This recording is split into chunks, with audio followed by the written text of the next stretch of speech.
তুমি কোন শহরের মাইয়া গো লাগে উড়া ধুরা, তুমি কোন শহরের মাইয়া গো লাগে উড়া ধুরা। বউ থাকলে সুবিধা, যেমন শার্টের বোতাম লাগানো, শার্টটা খুলে দেওয়া, আর প্যারার মধ্যে সারাদিন প্যারা। Hello everyone, welcome to my Facebook page mister Faisal Khan and welcome to my another video. So guys, আজকের ভিডিওটা খুবই ইন্টারেস্টিং হতে যাচ্ছে।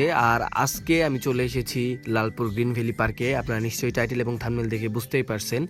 আর ঈদের ভিতর ভিডিওটা আপলোড দিচ্ছি, এই জন্য আবার ভাইবেন না ঈদের ভিতর আমরা ঘুরতে আসছি। ঈদের আরও 2-3 মাস আগে এখানে আসছিলাম। আর আমার সাথে আছে বড় ভাইয়া আর তার সাথে ভাবি। আজকে আমাদের সাথে অতিথি হিসাবে সংযুক্ত আছে আগত হচ্ছে সিঙ্গাপুর থেকে। সো তুমি কি অনেক এক্সাইটেড যে গ্রিন ভ্যালির মতো একটা পার্কে মোটামুটি ভালো এক্সাইটিং আছে, দেখা যাক। ও আচ্ছা, একটু দেখা ঘুরি, যাক, আগে একটু দেখা ঘুরি, যাক, তারপরে আপনাদের সাথে রিভিউ দিচ্ছি। রিভিউ দেওয়া যাবে। ঠিক আছে, থ্যাংক ইউ। পার্কের ভিতরে ঢুকে মনে হচ্ছে যে আমরা ছাড়া এখানে আর কেউই নাই। সো এত মানুষজন কম। আর আমরা আসছিলাম একদম অফ সিজনে, যার কারণে এরকম শান্তশিষ্ট পরিবেশ ছিল, এই জন্য ঘুরেও অনেক বেশি মজা হয়েছে। এখন আমাদের ডলার ভাই হচ্ছে প্যাডেল বোটের টিকিট কাটতেছে। সো হালকা হালকা একটু বৃষ্টিও ছিল, ভালোই লাগতেছে। সো এখন আমরা হচ্ছে প্যাডেল বোটে উঠবো। আমাদের সাথে আছে 2 জন উপস্থিত এবং দেখতে পাচ্ছেন এগুলো অনেক বোট আছে। ভেরি ভেরি এক্সাইটিং, ভালো এক্সাইটেড আছি। ভাবি, তোমার ভাবি জিজ্ঞেস করো। ভাবি কও বাংলায়, কও কি কইতে চাও, বাংলায় কম। কও কিছু একটা। আরে কও। বোটে ওঠা অলরেডি 40 মিনিট হয়ে গেছে, আর প্যাডেল করতে করতে পাটা একদম শেষ, এই জন্য বসে আছি। আর 5-10 মিনিট পরেই নেমে যাব। পার্কের এই সাইডটাতে সব থেকে বেশি মানুষজন থাকে। আর এটার লোকেশন হচ্ছে স্পিড বোটের পাশ দিয়ে যে রাস্তাটা, এই দিক দিয়ে আমরা 3 জন হাঁটতেছিলাম। আর মনে মনে প্রিপারেশন নিচ্ছি যে মানুষজন আগে দেখি যে কেমন উঠছে। সো দেখি তারপরে আমরা ওঠার চিন্তা ভাবনা করতেছি। পোলাও 180। ওকে,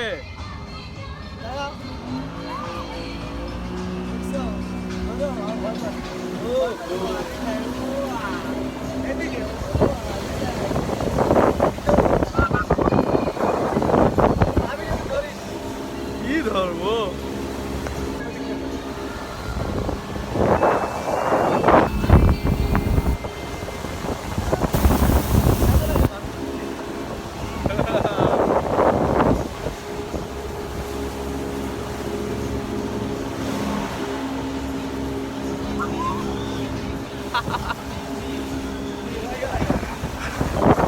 সমস্যা সমস্যা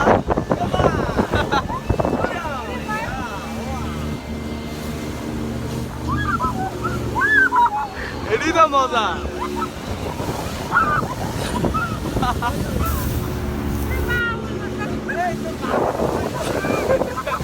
আরো ভয় বেশি। হাজবেন্ডের সাথে বেড়ানো যে কি মজা, শুধু বউরাই জানি। এখন আমার হামিদ ভাই হচ্ছে 9D মুভি হলে টিকিট কাটছে, ভাই অ্যান্ড ভাবি। তারপরে খেলা হবে। আমার ভয় করলো না।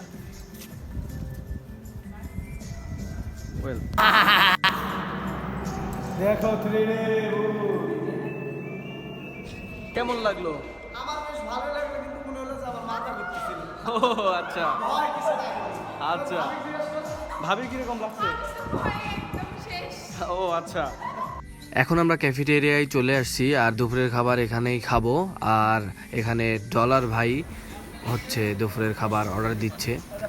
আমাদের খাবার অলরেডি চলে আসছে, আর সাদা ভাত, গরুর মাংস, সাথে ডাল এবং লেবু এবং শসা। ভাবি খিদা লাগছে? হ্যাঁ, অনেক খিদে লাগছে। অনেক খিদা লাগছে। আর তোমার? জি। একই অবস্থা, ঘুরে বহুত টায়ার্ড, এখন ক্ষুধা লাগছে, এখন খাবো। আর খাওয়ার পরে দুনিয়ার বাদ বাকি সব কিছু। আচ্ছা, আপনার কেমন লাগলো খাওয়া দাওয়া এখানকার? অনেক ভালোই লাগলো। অনেক ভালোই লাগছে। হ্যাঁ, ভালোই লাগলো। আর তোমার? হ্যাঁ, খাবার দাবার কোয়ালিটি মোটামুটি ভালো, but honestly play. honestly play, be honest, expensive. That's why little bit sad. Otherwise food is nice. ওকে। কি গেলে?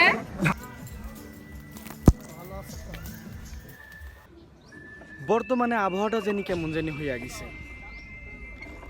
বৃষ্টি আসার আগেও গরম লাগে, বৃষ্টি আসার পরেও ভ্যাপসা গরম লাগে। আগে বৃষ্টি হলে শরীরে একটা ঠান্ডা ভাব লাগতো, এখন সেরকম ফিল্ড আর পাই না। কেন যে এমন লাগে বুঝি না। বউ থাকলে কি কি সুবিধা? বউ থাকলে সুবিধা যেমন শার্টের বোতাম লাগানো, শার্টটা খুলে দেওয়া, আর প্যারার মধ্যে সারাদিন প্যারা। এই আর কি। ঠিক আছে না? Thank you. এখন যে জায়গায় দাঁড়িয়ে আছি এটা হচ্ছে ফ্লাওয়ার ভ্যালি, এটা ওয়াচ টাওয়ার বলতে পারেন। এখানে দাঁড়াইলে আপনারা পুরো গ্রিন ভ্যালির দৃশ্যটাই দেখতে পাবেন, চোখ যতদূর পর্যন্ত যায়, চারপাশে খালি গাছপালা। সো তোমাদের কেমন লাগলো একটু বলো। আমরা এখন বের হয়ে গিয়েছি গ্রিন ভ্যালি পার্ক থেকে। না, ভালোই লাগছে, বেশ ভালোই সুন্দর একটা জায়গা, দেখার মতো, পরিবার নিয়ে আসা যায়। আচ্ছা, ভাবির কেমন লাগছে? ভালো। ভালো, কিন্তু অনেক টায়ার্ড। অনেক টায়ার্ড। ওকে, দেখা হচ্ছে একটা নতুন ভিডিওতে। সো যারা যারা এখনো ফলো দেননি পেজটিতে ফলো দিয়ে রাখবেন। সো দেখা হচ্ছে একটা নতুন ভিডিওতে। আল্লাহ হাফেজ।